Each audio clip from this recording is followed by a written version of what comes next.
بسم اللہ الرحمن الرحیم۔ وہی جو دکھ بھرے موسم کی ویرانی میں سینوں پر دھنک لمحوں کی خوشبو سے مہکتا ہاتھ رکھتا ہے، دلوں کو جوڑتا ہے، پھر اس میں محبت نام کی سوغات رکھتا ہے۔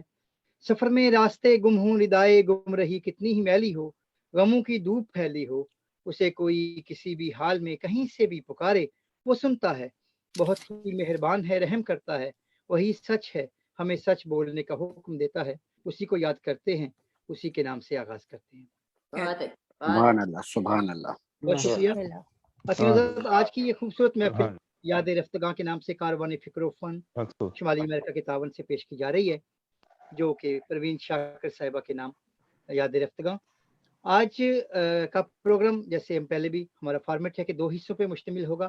پہلے حصے میں محترمہ پروین شاکر صاحبہ کے بارے میں گفتگو ہوگی، اور اس میں ہمارے 4 شرکائے گفتگو ہوں گے، اور اس کے بعد ہمارا دوسرا حصہ جو ہے وہ مشاعرے پہ مشتمل ہوتا ہے۔ تو اس سے پہلے کہ میں باقاعدہ آغاز کروں آج کی تقریب کی صدارت کے لیے میں دعوت دوں گا محترمہ شاہدہ حسن صاحبہ کو۔ ان سے درخواست کروں گا کہ ہماری درخواست قبول فرمائیں اور آج کے اس پہلے حصے کی صدارت قبول فرمائیں۔ بہت شکریہ آپ کا۔ بہت شکریہ۔ اس کے بعد میں ہمارے ساتھ کراچی سے محترمہ ڈاکٹر امبرین حسیب امبر صاحبہ موجود ہیں۔ ان سے درخواست کروں گا کہ پہلی نشست کی مہمان خصوصی کے لیے درخواست ہے محترمہ ڈاکٹر امبر حسیب۔ پھر ہمارے ساتھ موجود ہیں محترمہ صدف مرزا صاحب، آج انگلینڈ سے ہیں، ویسے تو یہ ڈنمارک ہوتی ہیں لیکن آج انگلینڈ سے ہمیں جوائن کر رہی ہیں، تو وہ آج کی اس تقریب کی مہمان اعزازی ہوں گی۔ ان سے بھی درخواست ہے کہ ہماری دعوت کو قبول فرمائیں محترمہ صدف مرزا صاحبہ۔ اس کے بعد ہماری خوش قسمتی کہ آج جن کے نام ایک شام ہے، ان کے صاحبزادے محترم جناب سید مراد علی ہمارے ساتھ موجود ہیں، وہ بھی آج کی اس تقریب کے مہمان اعزازی کے طور پہ شامل ہیں۔ ان سے بھی درخواست ہے کہ ہماری دعوت قبول فرمائیں محترم جناب سید مراد علی۔ بہت شکریہ، تھینک یو۔ میں تھوڑا سا تعارف کراتا چلوں کاروان فکر و فن شمالی امریکہ، جو کہ گزشتہ 3 دہائیوں سے بھی زیادہ ہو گئے ہے نیو یارک میں اور پورے شمالی امریکہ میں بہت سے ادبی پروگرام اور بہت سے مشاعرے کروا چکے ہیں، جس کے روح رواں محترم جناب وکیل انصاری صاحب ہیں، اور وہ گزشتہ کئی سالوں سے یہ کام کر رہے ہیں۔ اور آج میں بڑے فخر سے کہتا ہوں کہ ہماری پوری ٹیم جو ہے اس کام کو لے کے آگے بڑھ رہی ہے، اور ہماری ٹیم کے صدر ہیں جناب مقصد ندیم صاحب، جو کسی تعارف کے محتاج نہیں، باقاعدہ ان کا میں تعارف کراؤں جب ان کو شاعری کے لیے بلاؤں گا۔ کاروان فکر و فن شمالی امریکہ کے صدر ہیں محترم جناب مقصد ندیم۔ اس کے بعد ہماری نائب صدر صاحبہ محترمہ کان ادا، اور آپ کو اسکرین پہ نظر آ رہی ہیں، وہ اس تنظیم کی نائب صدر ہیں۔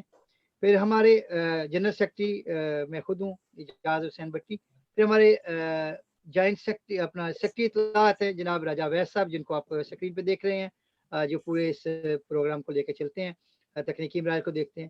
پھر ہمارے بہت سینئر شاعر، بہت خوبصورت شاعر جناب الطاف ترمذی صاحب آپ کو نظر آ رہے ہیں، وہ مجلس عاملہ کے رکن ہیں اور ہمارے مزید مشہور سے نوازتے رہتے ہیں، وہ بھی اس تنظیم کے باقاعدہ مجلس عاملہ کے رکن ہیں۔